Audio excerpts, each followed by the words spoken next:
श्री कृष्णा श्री कृष्णा श्री कृष्णा श्री कृष्णा। गुरुर्ब्रह्मा गुरुर्विष्णुः गुरुर्देवो महेश्वरः गुरु साक्षात् परं ब्रह्म तस्मै श्री गुरवे नमः। तस्मै श्री गुरवे नमः।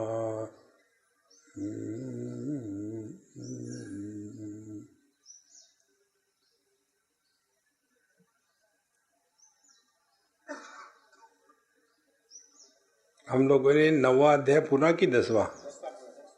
10वां पूरा हो गया, अभी 11वें में जाना है। अच्छा, बाकी है। अच्छा,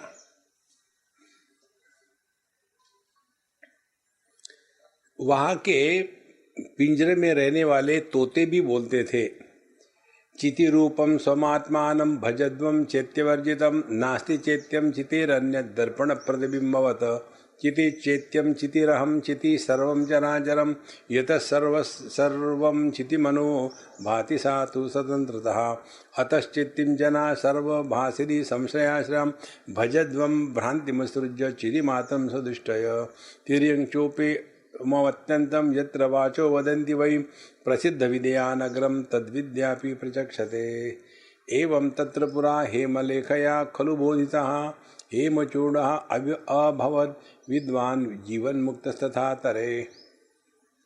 वहाँ के जो पिंजरे में रहने वाले पक्षी वो भी यही कहते हैं, चिति रूपम स्वमात्मानं भजध्व, अपने आप को चैतन्य रूप से स्वीकार करो।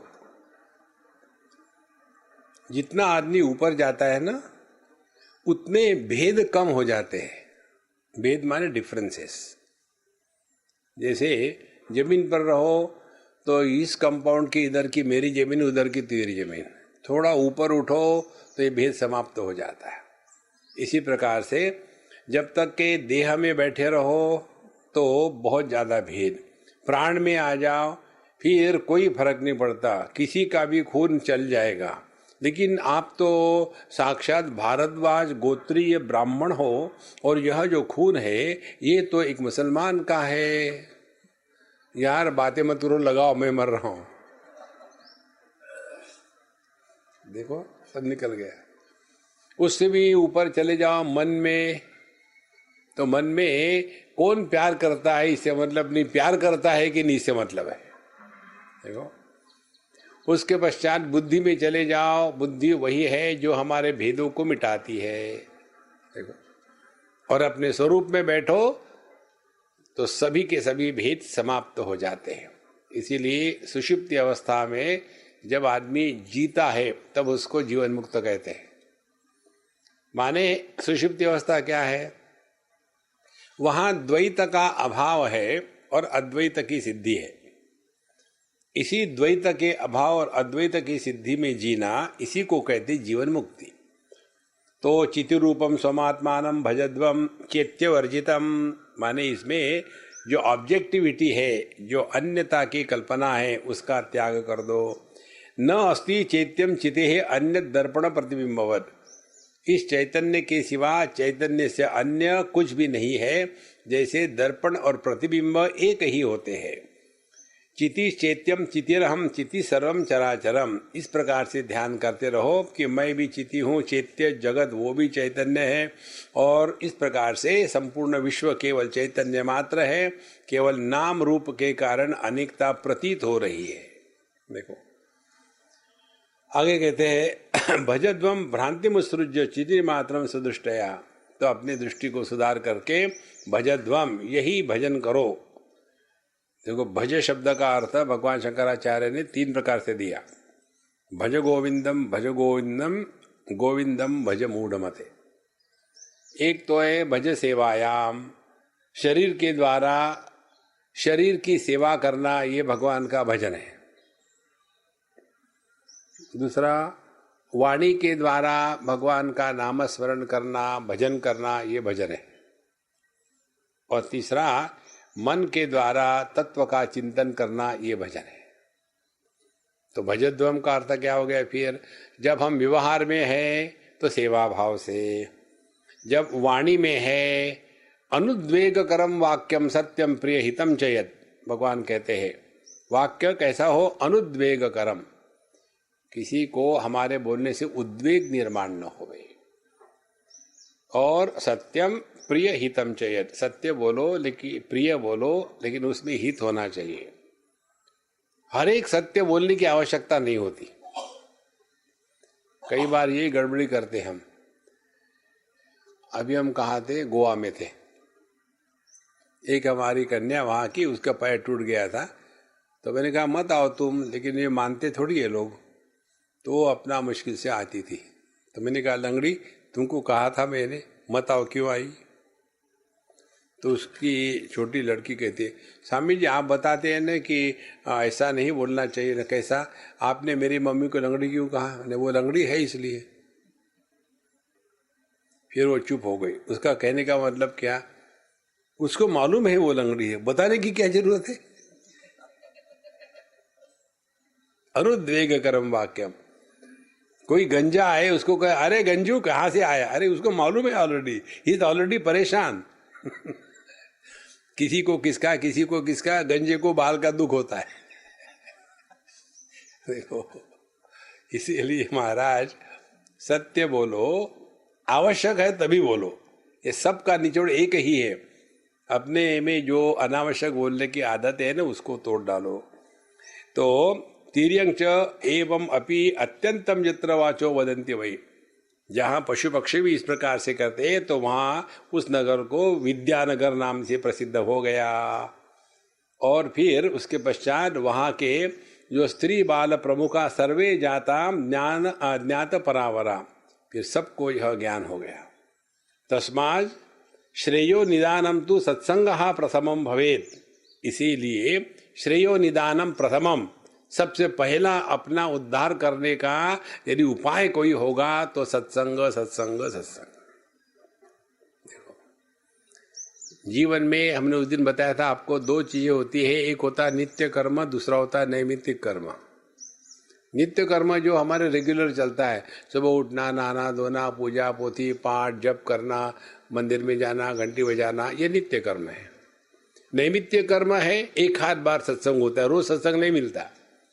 तो ये नित्य नैमित्तिक कर्म में यदि खटपट हो रही हो अपने मन में, तो नित्य कर्म को पेंडिंग कर सकते हैं, पहले यह नैमित्तिक कर्म पूरा कर ले।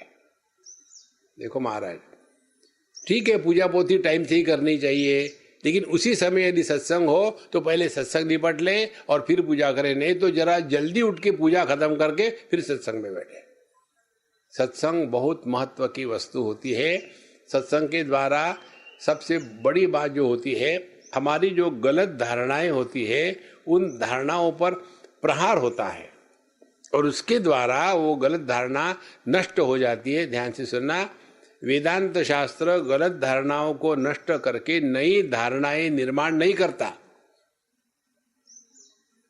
ये मूल फर्क है बाकी चीजों में और वेदांत में। देखो योग में देखो आप, पहले मैं भोगी था अब मैं योगी हो गया, पहले मैं लेट उठता था अब मैं ज्यादा ही लेट उठता हूँ, पहले मैं गुस्सा नहीं करता था आजकल मैं गुस्सा करता हूँ। ये जो मैं है इसको हम बदल रहे हैं, उसका त्याग नहीं हो रहा है। देखो तत्वमसी महावाक्य के उपदेश में यही है कि तत्वमसी महावाक्य में ये नहीं बताते कि मैं जीव नहीं मैं ईश्वर हूं, नहीं। देखो संतो, इसीलिए सत्संग सबसे श्रेष्ठ श्रेयस का पाने का एकमात्र आश्रय है, उसी को करे अपने जीवन में। यहां तक तो मैंने बताया था, अरे फिर मैं डबल डोर क्यों बताया मुझे? अच्छा महाराज, एकादशोध्याय, अब 11वें अध्याय में प्रवेश करते हैं। श्रुत्वैवं हेमचूडस्य कथाम अत्यंतम अद्भुतां तदा भार्गवा संदिग्धमनाः प्रष्टुं समुपचक्रमे भगवन् श्री गुरो यत्ते प्रोक्तं ज्ञानमहद्भुतं भाति मे विषमं ह्येतत् असाध्यं चापि सर्वतः कथमेतज्जगं दृश्यं क्षितिमात्र स्वरूपकम् अदृष्टं केवलं ह्येतत् श्रेयोपेयं न चान्यथा। हे भगवान, आपने जो कथा बताई बड़ी अच्छी थी, बड़ा आनंद आया, बड़ी अद्भुत थी, उसका ज्ञान भी बड़ा अद्भुत था। लेकिन इसके बारे में मुझे एक गड़बड़ी हो रही कि ये कैसे संभव है। कथम एतत् जगत दृश्यम चिति मात्रम स्वरूपकम, ये जो जगत है इसमें जड़ता है, गति है, यह चैतन्य कैसे हो सकता। आपको हमने उस दिन बताया था ये सिद्धांत।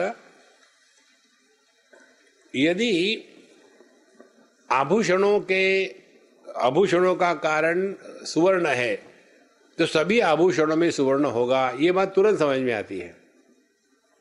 यदि मिट्टी के घड़े बने हैं तो सभी घड़ों में मिट्टी है, ये भी समझ में आता है। लेकिन यह जो विचित्र जगत है, पंचमहाभूत है, 4 प्रकार की योनियां है, गति है, स्थिति है, अच्छा है, बुरा है, ये सब का सब परमात्मा कैसे हो सकता। देखो ये तो ऐसा ही है कि जैसे सुवर्ण के आभूषण बना रहे थे, आभूषण बनाते बनाते लड़की बन गई। नहीं, वो आभूषण ही रहेंगे, उसमें चेतना नहीं आएगी। तो ये जो आप बता रहे गुरु महाराज कि यह जड़ चेतन जगत जो है ये चैतन्य कैसा है, ये उनका प्रश्न है, ये हमारे सबका प्रश्न है। इसके उत्तर में हमने आपको बताया था, परमात्मा को समझने के लिए एक ही ऑप्शन है जिसके द्वारा यह भेद, यह संदेह निकल जाएगा। परमात्मा को सत्ता के रूप में स्वीकार करना है। देखो, चेतना के रूप में नहीं। हमारे गोवर्धन पर्वत के पास जो लोग रहते हैं, जो भगत लोग हैं, वो कहते गोवर्धन भगवान साक्षात भगवान है, उनको यदि पत्थर मारो तो पत्थर से खून निकलता है। तो उनका कहने का तात्पर्य क्या है, जहां चेतना प्रकट हो गई वही परमात्मा है। देखो, चैतन्य और चेतना में फर्क है। चेतना चैतन्य की अभिव्यक्ति है और ये अभिव्यक्ति उपाधि विशेष में ही हो सकती है, हर जगह नहीं। जैसे हमारा प्रतिबिंब दर्पण में ही पड़ सकता है, दीवार पर नहीं। इसी प्रकार से यह जो चैतन्य है, इसको समझना हो ठीक से तो इसको सत्ता के रूप में शुरू कर दे, फिर आप देखेंगे सत्ता हर के साथ जुड़ जाती है। पत्थर है, आदमी है पत्थर के जैसा देखो, तो सब कुछ है। गति है, स्थिति है, स्वास्थ्य है, रोग है, अपना है, पराया है, शत्रु है, मित्र है। तो जब परमात्मा को सत्ता के रूप में स्वीकार करेंगे तो ये जो प्रश्न आता है कि यह संपूर्ण जगत जो इतना विचित्र है, कथम एतत् जगन दृश्यम चिति मात्रम स्वरूपकम, क्योंकि ये तो मैं स्वीकार करता हूं कि मैं चैतन्य हूं, लेकिन जगत चैतन्य कैसे हो सकता है। देखो, तो अदृष्टम केवलम हेत श्रेयोपेयम न च अन्यथा चितिश्चेत विनिर्मुक्ता नानुभव्या कथंचन नोपपन्नम सर्वथैकत कथम चित्तम समारोहेत। इसीलिए हमको बताइए, चैत्य से भिन्न है चिति, माने जो ऑब्जेक्टिव वर्ल्ड है उससे चैतन्य भिन्न है और ये हर एक के अनुभव में आता है। और आप कहते हैं ये सब एक ही है, ये हमको समझ में नहीं आता। ये कैसा इसमें लॉजिक है, क्या है, हमको ऐसे बताओ कि हम भूल न करें फिर से। इसके पश्चात कृपया बोधिनीयाहो अहम सर्वात्मना खलु इत्यापृष्ट दत्त गुरु अवदत् भार्गवम प्रति।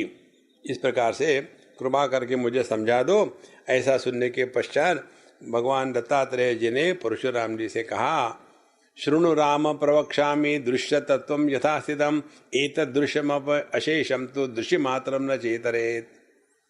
हे भार्गव, हे परशुराम जी, हे राम, हे सुनो, ये संपूर्ण दृश्य जो है दृग मात्र है। देखो, दृग मात्र माने क्या, देखने में ही है, जिसको चैतन्य के द्वारा प्रमाणित नहीं होता उसकी सत्ता नहीं होती। छोटे छोटे उदाहरण से समझ लेंगे। लाभ और हानि दोनों ही ज्ञानात्मक होती है। जैसे समझो हमारा लॉटरी का टिकट लग गया, हमारे जेब में है, लेकिन हमको पता नहीं, तो उसके लगने का जो आनंद या लाभ है हमको नहीं होगा। तो उपलब्धि हमेशा ज्ञानात्मक होती है। इसीलिए यह संपूर्ण जगत उपलब्ध हो रहा है ना, हाँ हो रहा है, तो वह ज्ञानात्मक है। ध्यान से सुनना, बहुत ही सूक्ष्म तत्व है। सत और चित अलग अलग हो गए तो ये समस्या आएगी। जिस वस्तु का भान होता है, वेदांत की भाषा में कहे तो दृश्य परिच्छिन्न चैतन्य और दृष्टा परिच्छिन्न चैतन्य, इन दोनों का एकीकरण होता है, तब वस्तु की उपलब्धि का ज्ञान होता है। माने फर्क क्या हो गया? दृश्य में चैतन्य की अभिव्यक्ति केवल सत्तात्मक हुई है और देखने वाले में चैतन्य की अभिव्यक्ति दोनों प्रकार से हो गई है, सत्ता और चेतना। तो ये उपाधि का फर्क है, चैतन्य का फर्क नहीं है। देखो संतो, जैसे बिजली एक उपाधि में प्रकाश के रूप में प्रकट होती है, अन्य उपाधि में वो गति के रूप में होती है, तो यह जो भेद है, यह भेद केवल उपाधि का है, ना कि चैतन्य का है। इसीलिए एतद् दृश्यम विशेषम तु दृश्य मात्रम न चेतरे, ये संपूर्ण जगत केवल यही चैतन्य मात्र है, अन्य कुछ नहीं। देखो, ये जो हमने आपको प्रक्रिया बताई, इसको ठीक से समझ लेना। ये प्रक्रिया कठोपनिषद के अनुसार है। कठोपनिषद में कहते हैं, यच्छेद्वांग मनसी प्राज्ञ तज्जच्छेद ज्ञान आत्मनि, ज्ञान आत्मनि महती नियच्छेद तज्जच्छेद शांति आत्मनि। पहले दृश्य को इंद्रियों में संभालो। कैसे? समझदारी के साथ। दृश्य स्थूल है, इनको प्रकाशित करने वाली इंद्रिय सूक्ष्म है। सूक्ष्म इंद्रियों की स्थूलता को उनके विषय कहते हैं। जहां आपने विषयों का त्याग कर दिया, आप इंद्रियों में आके बैठे। इंद्रिय को तोड़ना नहीं है। उसके पश्चात इंद्रियों का त्याग कर दिया, माने उस पर नियंत्रण ले आए, तो मन में आके बैठे। अब मन के निरोध की भी आवश्यकता नहीं है। मन में आने वाले वृत्तियों के द्वारा प्रभावित होने का अपना जो स्वभाव है, उसको त्याग दिया। उदासीन वदासीनम असक्तम तेषु कर्मसु। ये जो यात्रा है ना, इस मंत्र के अनुसार, इसको कहते हैं ध्यान की प्रक्रिया। इसमें करना कुछ नहीं है। तो अल्टीमेटली क्या होगा? विषय निकल गए तो भी इंद्रिय ज्यों के त्यों है, इंद्रिय निकल गए तो मन ज्यों का त्यों है, मन निकल गया तो चेतना ज्यों की त्यों है, चेतना निकल गई तो चैतन्य ज्यों का त्यों है। तो इस सब में सत्य क्या है? तो यही चैतन्य मानो स्टेप बाय स्टेप प्रकट होकर के सूक्ष्मता से स्थूल के तरफ चल पड़ा। यही जगत है और यही हमारा सबका अनुभव है। नींद से उठते तो पहली बात क्या होती है? स्थूल देह के साथ तादात्म्य के कारण अहम वृत्ति प्रकट होती है, मैं हूं। दूसरी, मैं कहाँ हूं। तीसरी, कितने बजे। चौथी, मुझे क्या करना है। पांचवी, थोड़ी देर और सो लेते यार, सो देखो, तो यह दो समय है, जगते समय और सोते समय। इधर थोड़ा सा ध्यान देना, एक आध दिन प्रभु के अनुग्रह से क्लिक हो जाएगा। देखो, नित्य निरंतर। अत्रोपपत्ति वक्ष्यामि शृणु सम्यक् समाहिता एतदृशं कार्यभूतं उत्पन्न उत्पत्तेः उपलम्बतः उत्पत्ति भूतनाश नाभासः प्रतिक्षणमिदं जगन् नूतनत्वेनैव भाति तत्क्षणो उत्पत्तिम् अजगत्। अब आगे बताते हैं, मैं तुमको एक युक्ति बताता हूँ। अत्र उपपत्तिम वक्ष्यामि, माने एक युक्ति बताता हूँ कि जरा ठीक से सुनो। यह जगत जो है किसी का बनाया हुआ कार्य है और बनाने वाला हमेशा चेतन होता है, जड़ नहीं होता। इसको लेकर के इन्होंने अभी 5-6 जो फिलोसॉफिकल स्कूल्स है उसके बारे में बताया। उसमें मैं आपको नहीं फंसाता, क्योंकि जब तक कि इन सभी ब्रांचेस का अध्ययन नहीं किया हो इसका मतलब कुछ निकलेगा नहीं। जैसे प्रतिबिंबवाद, विज्ञानवाद, उसके बाद आभासवाद, स्वभाववाद, ये सब वादों में हमको वादावादी नहीं करनी है। ये यहाँ से निकल करके फिर कहते हैं, इसीलिए एक बात समझनी चाहिए कि कोई भी वस्तु किसी चेतन के बनाए बगैर नहीं बनती। और यदि ये कहो कि यह वस्तु हमको, जैसे ये जगत परमात्मा ने बनाया है, तो उसके पास क्या कारण था? तो किसी वस्तु को बनाने में कारण क्या चाहिए? एक तो चाहिए निमित्त कारण, एक चाहिए उपादान कारण, और एक चाहिए सेकेंडरी इंस्ट्रूमेंट माने करणात्मक। जैसे कुम्हार हो, मिट्टी हो और उसका चक्का हो घुमाने का, इतने कम से कम चाहिए। तो ये जो जगत है ये क्या परमात्मा ने किसी कारण से, करंट से बनाया? तो माने पहले करण होगी तो जगत ऑलरेडी है, तो कैसे बनाया? कहो कि ये जगत अपने आप बन गया, तो ये संभव नहीं, अपने आप कुछ नहीं होता। तो फिर कैसे है? यहां से बताते हैं कि इस जगत को बनाने वाला जो है वो, ये विचित्र जगत को बनाने वाला भी बड़ा विचित्र है।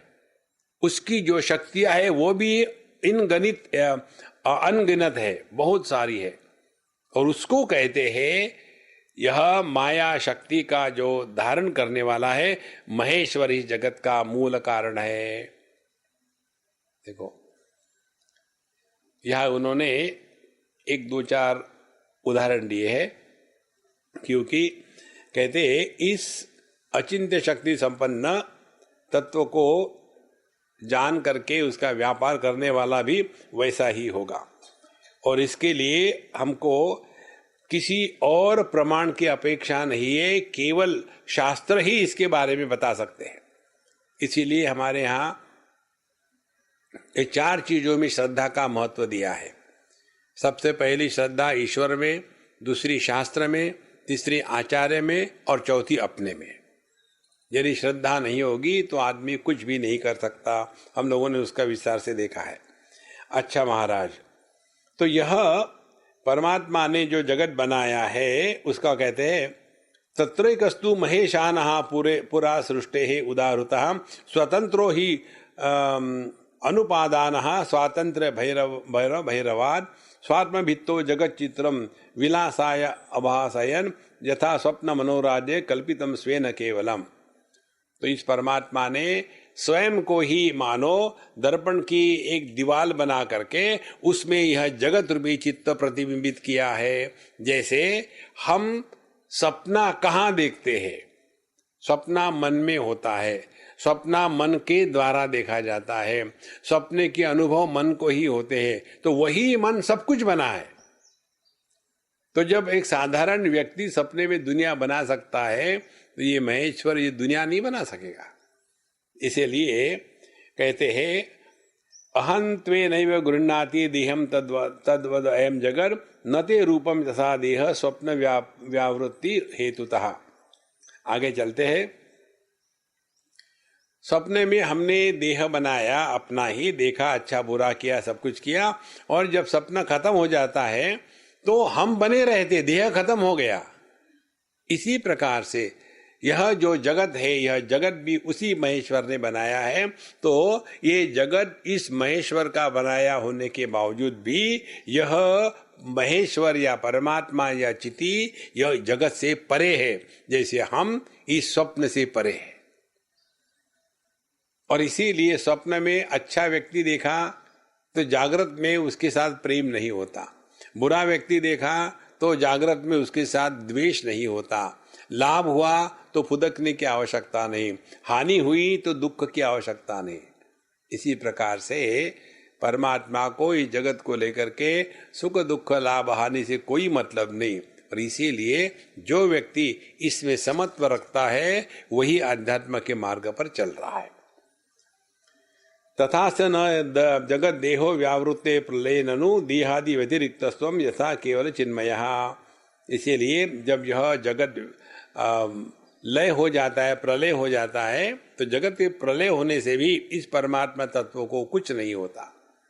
इसी प्रकार से यह तत्व हमेशा जैसे के तैसे ही है। एवं देवो जगत शून्य अचेत एव वपुर अव्यय तेनेदम स्वात्मने जगत चित्रम उन्मिलितम ननु।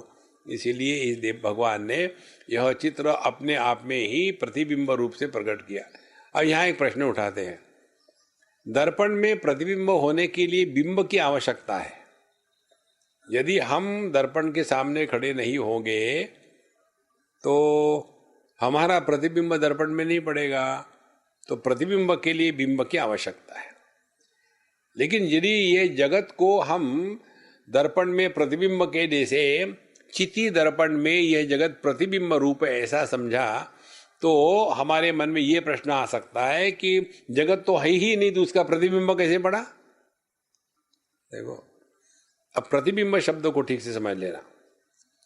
बिंब और प्रतिबिंब माने बिंब के जैसा ही, प्रतिबिंब माने बिंब के जैसा ही। अब ऐसा करो, अंग्रेजी के शब्द है, कहेंगे good behaviour is reflected in his conduct. Reflected माने का लाइट थोड़ी बाहर आ रहा है। Electricity is reflected in the bulb as light. तो रिफ्लेक्शन का अर्थ होगा मैनिफेस्टेशन। यह परमात्मा ही सब कुछ बना। दूसरी बात, परमात्मा सब कुछ बनने के बाद भी कुछ नहीं बना। देखो, इसको ऐसा समझ लो, पानी ही समुद्र बना, समुद्र ही लहर बना। ये किसके लिए? जो पानी से अन्य है उसके लिए। लेकिन पानी के दृष्टि से ना तो समुद्र कारण है ना तो लहरें कार्य है। इसी प्रकार से तत्व के दृष्टि से इसकी कोई सत्ता नहीं है। इसी प्रकार से यह जगत जो सत्ता न होते हुए भी प्रतीत हो रहा है उसको कहते प्रतिबिंब। इसीलिए जब लहरें पैदा होती है तो समुद्र अमीर नहीं बनता, लहरें टूट जाती है तो समुद्र गरीब नहीं बनता। देखो, अब ये अपने में लगा के देखो, बहुत सिंपल बात है, कोई कठिन नहीं है। हमने आपको उदाहरण दिया था इसका। 50 आदमी सामने हैं तो आंखों पर कोई प्रेशर नहीं। 50 के जगह में 5000 हो गए, बाप रे इतने लोगों को देखना है, मेरी आंखें थक गई। नहीं, कारण क्या है? कारण कि ये सब का सब आंखों में प्रतिबिंब के रूप में है। तो प्रतिबिंब का प्रभाव बिंब पर नहीं पड़ता। तो विषयों का प्रभाव इंद्रियों पर नहीं, इंद्रियों का प्रभाव मन पर नहीं, मन का प्रभाव चैतन्य पर नहीं। लेकिन यह जो विषय इंद्रिय मन बुद्धि इत्यादि है, ये हो ना हो इसका कोई फर्क नहीं पड़ता। इसी को कहते हैं प्रतिबिंब। इसीलिए हम भले कहे भगवान क्यों अच्छे अच्छे लोगों को उठा लेता है, बुरों को यहाँ रख देता है। अच्छा बुरा हमारी दृष्टि से है, परमात्मा की दृष्टि से नहीं है। देखो, जैसे हमने बाएं जेब से पैसे निकाले दाहिने जेब में रखे, कोई लाभ हानि हुई क्या? इसी प्रकार से हमको एक देह से निकाला, मनुष्य देह से निकाला, देखा कि भगवान ने की गलती मैंने करी थी, इसको मनुष्य बनाया था, इसीलिए मेरी गलती में सुधारता हूँ। वो अपने मनुष्य देह से निकालेगा और गधे के देह में डाल देगा।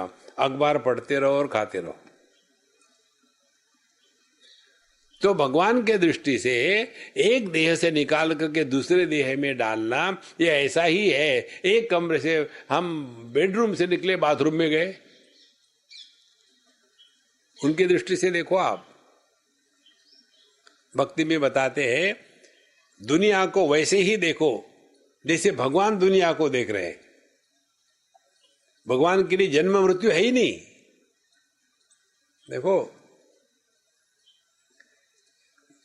इसीलिए नहीं है कि परमात्मा तो जन्म मृत्यु के परे है और जीवात्मा की भी जन्म मृत्यु नहीं होती। उनको मालूम है इसको यहां से निकाला वहां डाला है। और तत्व का चिंतन करो तो पता चलेगा जीव नाम की चिड़िया है ही नहीं। किसी भी प्रकार से विचार करो, सवाल तो यही है, विचार करना बड़ा कठिन है हमारा। तो जैसे सपना शांत हो गया तो भी चैतन्य जीव का त्यों, उसी प्रकार से यह जगत यदि प्रलय में ना रहे तो भी परमेश्वर का शरीर नहीं होने से उसको कुछ नहीं होता। अच्छा महाराज आगे कहते, जिस प्रकार से तुम एकदम शुद्ध चिन्ह मात्र हो और इसी के कारण जब यह स्वप्न का संसार मिट जाता है तो भी बने रहते हो, इसी प्रकार से ये जगत शुद्ध चिन्ह मात्र है, अविनाशी है और अपने ही इस चैतन्य स्वरूप पर उन्होंने जगत प्रकट किया है। देखो, और ये जगत को कहां प्रकट करेंगे? पानी समुद्र को कहां प्रकट करेगा? अपने पे ही। ये बहुत सूक्ष्म सिद्धांत है, ध्यान से सुनना। पानी परब्रह्म, पानी की जो अनंत शक्ति है जिसके कारण पानी समुद्र के रूप में और लहर के रूप में प्रकट होने की क्षमता रखता है। अब पानी में पानी के सिवा अन्य कुछ नहीं है। तो ये जो पानी की शक्ति है, पानी की यह जो पोटेंशियलिटी है, इसका प्रभाव किस पर हो सकता है? केवल पानी पर ही। तो पानी के शक्ति का पानी पर प्रभाव होने से पानी का समुद्र बना और इसीलिए समुद्र में पानी डूबता नहीं। देखो, यही जो पानी की शक्ति है इसका प्रभाव मनुष्य पर पड़ता है, क्योंकि यह मनुष्य पानी से अलग हो गया।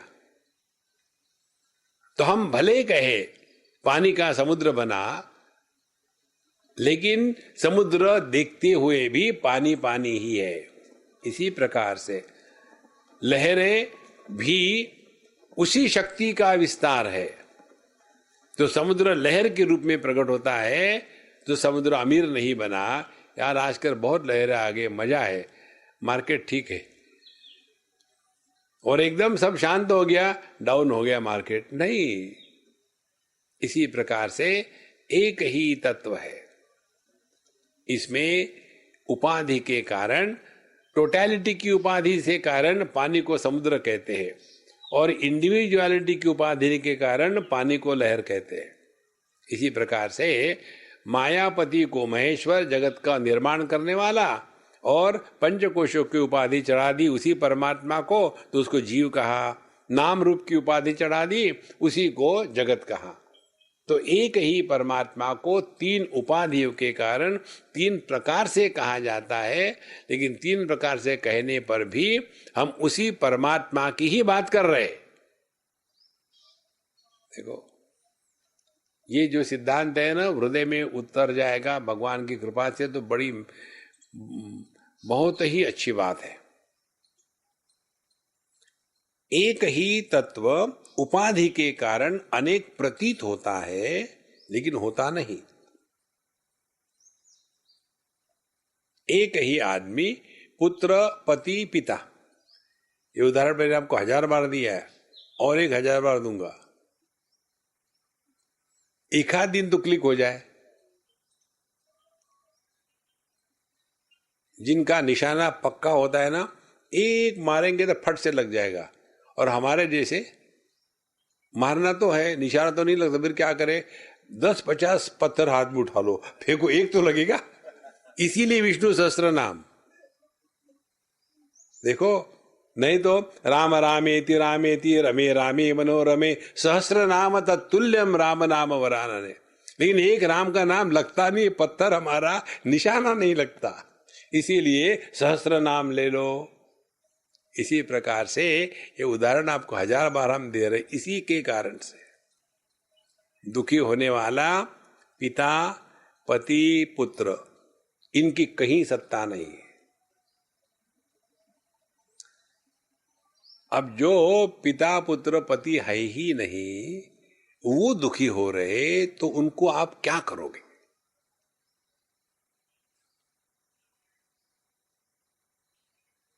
दुखी भी नहीं होने देते, बिल्कुल नहीं। देखो संतो, इसीलिए 2 चीजों को ध्यान से रखना। हम जिसको ईगो ईगो कहते हैं, केवल शब्द, उसका कोई अर्थ नहीं। ईगो का तात्पर्य है अपने जीवन का पूरा बोझा उठाने वाला जो गधा है। और बोझा किसको कहते हैं? संबंध और संग्रह, इन दोनों का त्याग कर दो।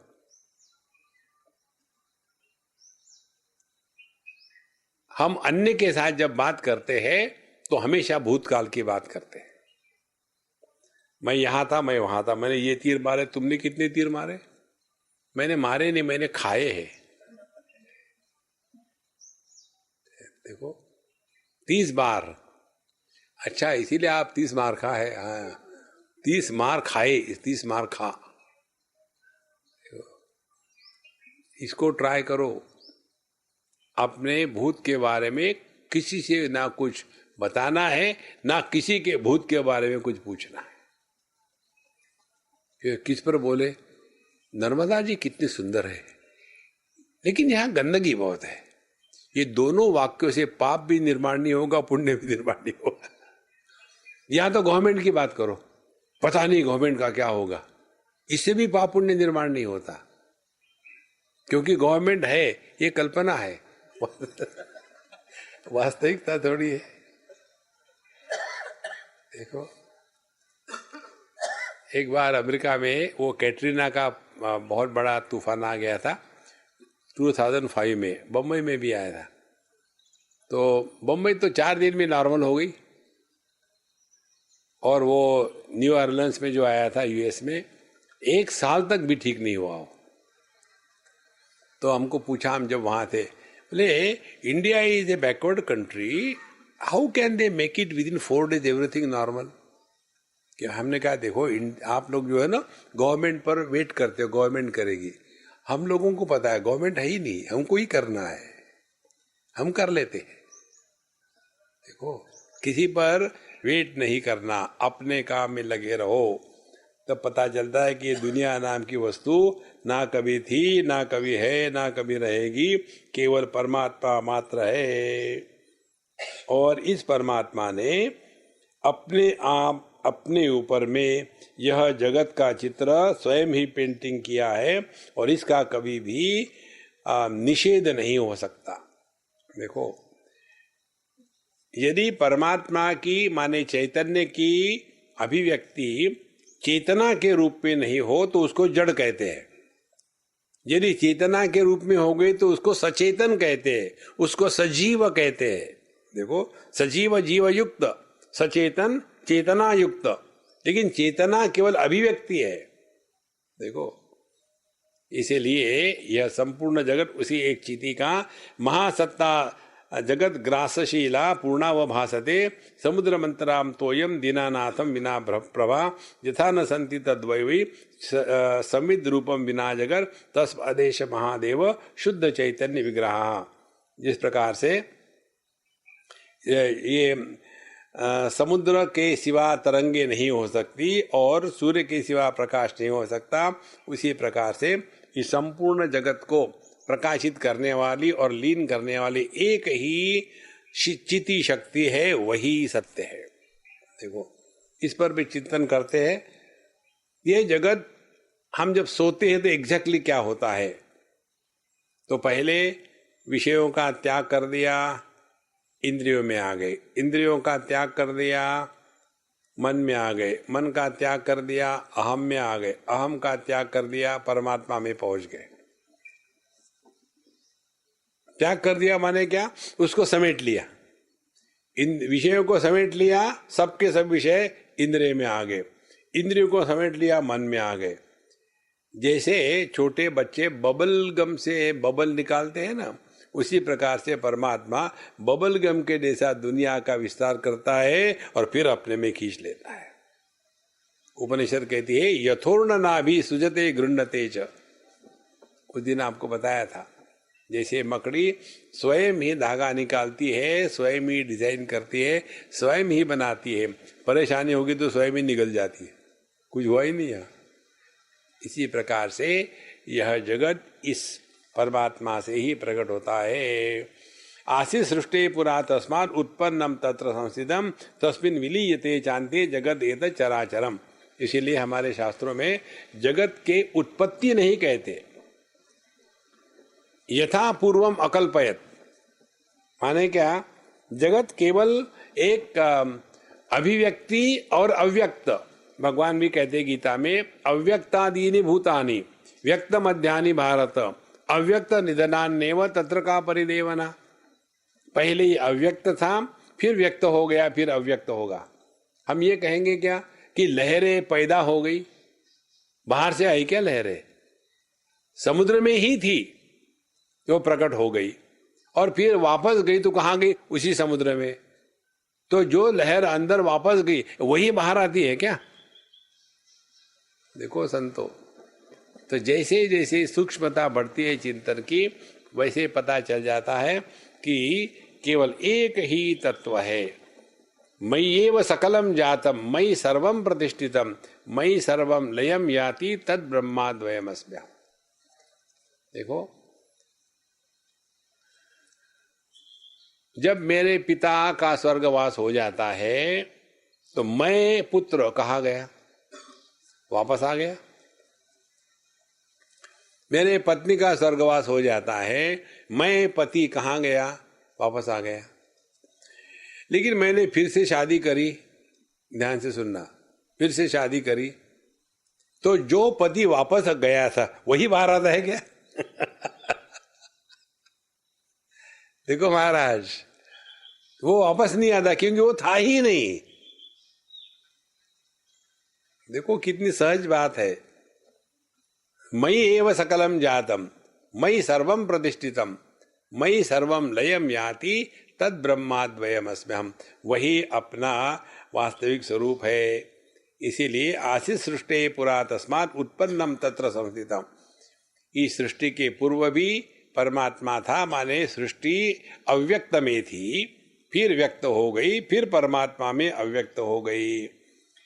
इत्यागाम प्रसिद्धोर्थ तन्न विप्रतिपद्यते अदृष्टार्थेषु संवादात् प्रमाणम ह्यागमो भवेत्। यह सिद्धांत शास्त्रों का और तत्व के बारे में शास्त्र सिद्धांत अंतिम निर्णय माने गए हैं। देखो एक जगह आता है अतीन्द्रिय विषय वेदाः प्रमाणम। अतीन्द्रिय विषय, जो विषय इंद्रियों के परे है। इंद्रियों के परे कौन सा विषय है? स्वर्ग नरक, पिछला जन्म, ये जन्म, अगला जन्म, पाप पुण्य, धर्म अधर्म, ब्रह्म विद्या अविद्या, काम, ये सब के सब विषय जो है ये इंद्रियों के परे है। तो उसमें उसका निर्णय लेने के लिए हमारे शास्त्र वेद ही प्रमाण है। शास्त्र का अर्थ हमको सेक्युलर नहीं बनना है। देखो ये सेक्युलरिटी ने सत्यानाश कर दिया है, या इसका सेक्युलर मत करो सत्यानाश। शास्त्र का अर्थ हमारे वेद, दूसरा कुछ नहीं। एक बार मुंबई में हमारा प्रवचन था, तो उसका उद्घाटन करने के लिए एक बड़े सज्जन को बुलाया था, बड़े प्रतिष्ठित व्यक्ति। वो आए, उन्होंने काफी लंबा लेक्चर दिया भगवद गीता पर, और बाद में लेक्चर खत्म करते समय कहा कि महाराज जी आप लोग गीता तो जानते हो, तो हमारे यहाँ के जो राजनीतिज्ञ हैं आप उनको क्यों नहीं बताते? और लेक्चर पूरा किया। फिर हमको इंट्रोडक्शन देना है हमारे लेक्चर का। हमने कहा कि हम अपने सभी राजनीतिज्ञों को हृदय से प्रणाम करते हैं और उनके प्रति हमारे मन में बहुत आदर है, क्योंकि उन्होंने अभी तक भगवत गीता को छुआ नहीं। इन्होंने जिसको जिसको छुआ है उसका सत्यानाश कर दिया है। ये भस्मासुर के जैसे है, जिसको हाथ लगाएंगे उसका सत्यानाश हो जाएगा। इसीलिए ये उनकी बड़ी कृपा है कि उन्होंने छुआ नहीं। देखो संतो, अध्यात्म में ये सब चीजों का हमेशा तिरस्कार करना, दूर रहो। अच्छा, ध्यान से सुना, ये बहुत सुंदर विचार है। हम इस आगम को ही, वेदों को ही प्रमाण क्यों माने, इसका उदाहरण देते हैं। दृश्यन्ते मणिमंत्रादि सिद्धया सर्वतो यतः न अल्प प्रज्ञा विजानीयाद मणिमंत्र महाफलम। अब इसका एक उदाहरण से फिर समझेंगे इसको। शनि की गति, राहु की गति, गुरु की गति, बुध की गति भिन्न भिन्न स्थानों में कितने सालों में, कितने महीने में कहां पहुंचता है, ये किसने निर्णय लिया? वहां जाकर के कोई साइंटिस्ट खड़ा रहा क्या शनि की गति ढूंढने के लिए? नहीं, ये सब का सब ज्ञान ऋषि मुनियों को इंट्यूटिव नॉलेज था। देखो, इसी प्रकार से आयुर्वेद में बताते हैं। एक हमारे मित्र है, हम जब भी उनके साथ थे हम उनको कहते कुछ साधु संतों की बात सुनाओ, बाकी दुनिया मारो गोली। बोले एक बार हम एक हमारे नाथ महाराज थे, हम जब छोटे थे स्कूल में पढ़ते थे, उनके पास जाके बैठते थे, हमको खाने के लिए मिठाई देते थे, तो हम नियम से पहुंचते थे। एक बार उन्होंने मुझे कहा कि बेटा ऐसा करो, कल शाम को आ जाना, रात को यहीं रहना। बोले ठीक है। मैं गया उनके पास और ये पूजा पोथी कर रहे थे। मुझे खाने से मतलब, पूजा कोई मतलब नहीं। तो उसके पश्चात बोले, उन्होंने पूजा पोथी करने के, बोले चलो निकलते, साथ में वो सिंदूर ले लेना एक कटोरी में। तो ले लिया और जब जा रहे थे हम जंगल में गए। वहां जाने के बाद कहते मैं जहां जहां बताऊंगा वहां वहां सिंदूर लगा देना। बोले ठीक है। तो हमको काफी 4-6 घंटे तक हम अंधेरे में धक्के खाते खाते घूमते रहे। ये कहते यहां लगाओ, वहां लगाओ, वहां, हम लगाते गए। फिर दूसरे दिन फिर हम दिन के समय गए, तो जहां जहां सिंदूर लगाया था वो दिख पड़ा मार्किंग के जैसा। फिर उन्होंने कहा कि हाँ लिखो, अब ये पेड़, इसका उपयोग इस रोग के लिए होता है, ये पत्ता, इसका उपयोग इस रोग के लिए होता है। आयुर्वेद में जैसे एलोपैथी में एक्सपेरिमेंट करके बताते हैं, वैसा नहीं होता। देखो महाराज, तो ये मणियों की सिद्धि, मंत्रों की सिद्धि, जैसे सांप को नियंत्रण में लाने के मंत्र होते हैं। एक महात्मा जी थे, वो जहां भी पहुंच जाए उनके अगल बगल में 30-40 सांप आ जाते कहीं भी। अब कहां से आ जाते? तो उनको ये सांप के मंत्रों की सिद्धि थी।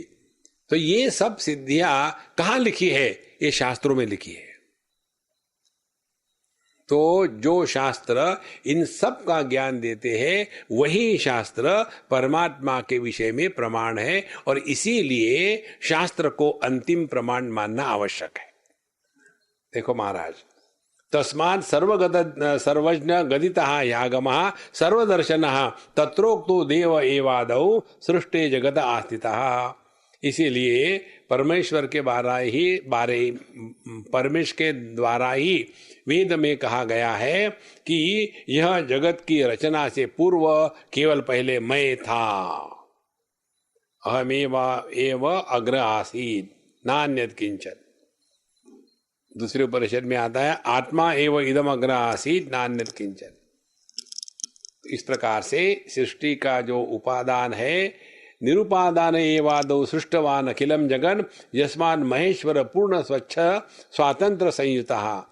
और इस महेश्वर ने ये संपूर्ण सृष्टि का निर्माण बिना किसी के मदद की करी है, क्योंकि वह पूर्ण स्वच्छ और स्वातंत्र संयुतः, उसमें किसी भी प्रकार की मैलीपन या अन्यथा की कल्पना नहीं है। देखो, अस्वच्छ किसको कहते हैं? जिसमें जिसके सिवा अन्य कुछ भी हो तो अस्वच्छ है।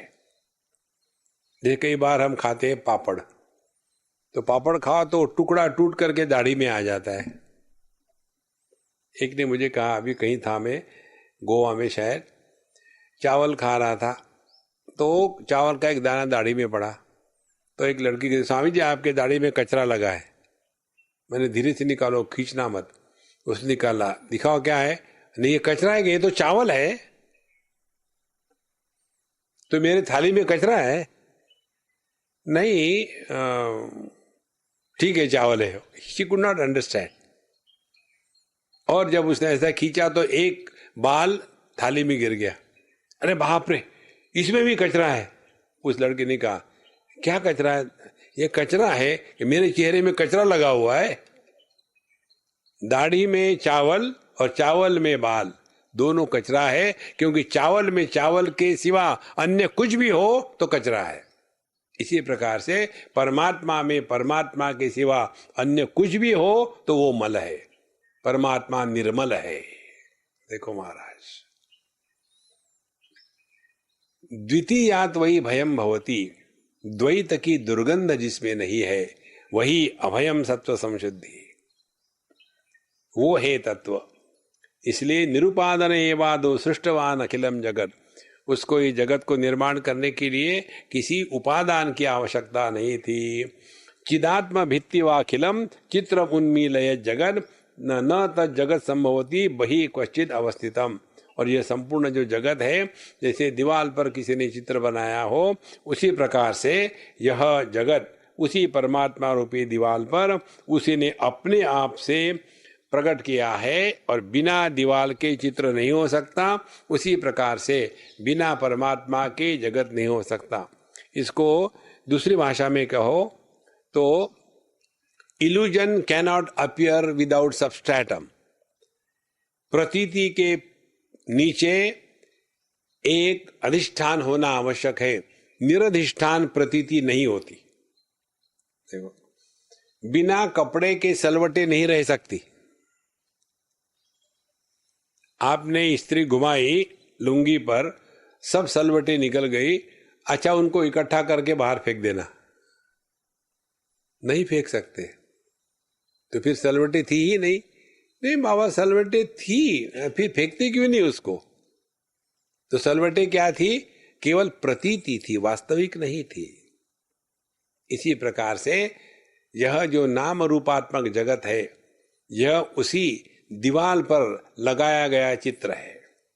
यदि उस दीवाल को निकाल डालो तो चित्र का होना संभव नहीं। पूर्णत्वाद ईश्वरस्य इह स्थानम अन्यन्न विद्यते अन्यथा अनस्थितम तच्च कश्चिच्चैनं सिद्ध्यति।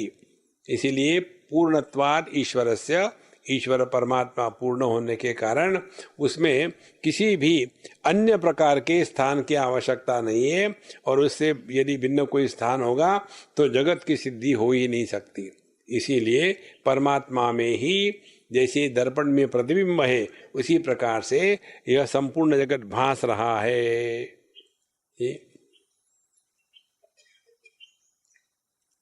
जगदादेर ही देवस्य योगी व जगतः क्रिया संकल्प नगर प्रख्या सृष्टि देवस्य सम्मता। जैसे योगी लोग अपने ही संकल्प से जगत का निर्माण कर सकते हैं, उसी प्रकार से यह परमात्मा, यह देव सृष्टि की कल्पना अपने संकल्प से ही कहते हैं। तो राम ते मानसी सृष्टि मनोमयी एवं केवला अनेक मातृमेयादि प्रचुराह्यो भासते। हे राम, हे परशुराम जी, तुम अपने मन में ही तो सृष्टि निर्माण करते हो, और उसमें कितने लोग हैं, सभी प्रकार की चीजें हैं, और अनेक प्रकार के भेद से भिन्न भिन्न भासती है, फिर भी कुछ नहीं है मन के सिवा। इसीलिए जो मन में से ही उत्पन्न होती है, मन में ही रहती है और मन में ही वापस चली जाती है, उस प्रकार से यह संपूर्ण जगत केवल इसी चेतना में, चैतन्य में ही है, इसी से निर्माण होती है। यही एकमात्र त्रिपुरा अंतर शक्ति ही रूपिणी सर्वसाक्षिणी साचिति सर्वतः पूर्णा परिच्छेद विवर्जनान। यही त्रिपुरा देवी, यही चिति शक्ति, यही संपूर्ण है और इसी में संपूर्ण जगत भास रहा है। देखो महाराज,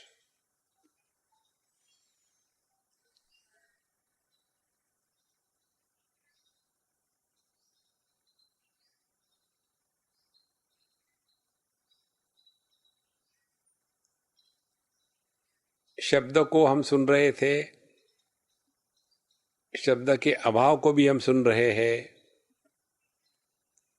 ना तो हम पर शब्द का प्रभाव है, ना शब्द के अभाव का प्रभाव है। दोनों रहे ना रहे, हम ज्यों के त्यों। यह है परमात्मा। और इस परमात्मा को यह प्रत्यभिज्ञायते, केवल पहचानना मात्र है, करना कुछ नहीं है। इसीलिए सेल्फ डिस्कवरी कहते हैं। देखो, डिस्कवरी माने जो ऑलरेडी है लेकिन किसी कवर के कारण दिख नहीं रहा था। जैसे कवर हटा दिया तो जो है वो प्रकट हो गया। देखो, 5 कवर है पंचकोशों के, उनको हटा दो एक एक को तो परमात्मा अपने आप प्रकट होगा। नहीं, अभी भी परमात्मा ही प्रकट है। देखो, चाहे शब्द सुने या न सुने, दोनों भावा भाव में जो है वो परमात्मा है। ऐसे नहीं कि जागृत अवस्था में ही परमात्मा का दर्शन होगा और स्वप्न सुषुप्ति में नहीं, परमात्मा में ही सब कुछ हो रहा है। जागृत स्वप्न सुषुप्ति समाधि आती जाती है। यह जो चैतन्य है, यह जो चिति है, ये हमेशा इसी प्रकार से रही और इसी प्रकार से रहेगी। देखो महाराज, ये प्रश्न पूछना, कालो देशस्य लोकेस्मिन् परिच्छेदकर स्मृतः तत्राकारमयो देशः कालस्तु सात क्रियात्मकः। इस जगत में देश और काल, देश जो है वो आकार को निर्माण करता है और काल जो है क्रिया को निर्माण करता है। लेकिन यह चिति इन दोनों के परे होने के कारण इसका ना तो कोई आकार है ना तो कोई क्रिया है। देखो, इसीलिए एक वाक्य सुधा नाम का ग्रंथ है जो विद्यारण्य स्वामी को बताया जाता। उस ग्रंथ में 6 प्रकार की समाधियों का वर्णन आता है। 3 समाधियां हैं शब्दानुविद्ध और 3 समाधियां है दृश्यानुविद्ध। तो दृश्य का त्याग कर दे और शब्द से असर्ट करे अहम ब्रह्मास्मि। तो जब दृश्य का त्याग कर देंगे तो निराकार, और शब्द से जब असर्ट करेंगे अहम ब्रह्मास्मि तो देहोस्मि पतिस्मि, ये सब का सब अपने आप निकल जाएगा। ये दोनों के अभ्यास से ही हम इन उपाधियों का त्याग करके अपने स्वरूप में निष्ठावान हो सकते हैं। इस प्रकार से इन्होंने इस जगत को लेकर के बताया। इसमें और 2-4 सूक्ष्म विचार है, वो नींद के बाद बात करेंगे।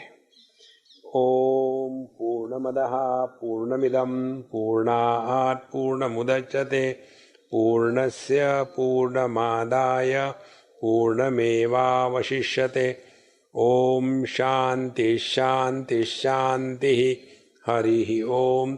श्री गुरुभ्यो नमः। हरि ओम।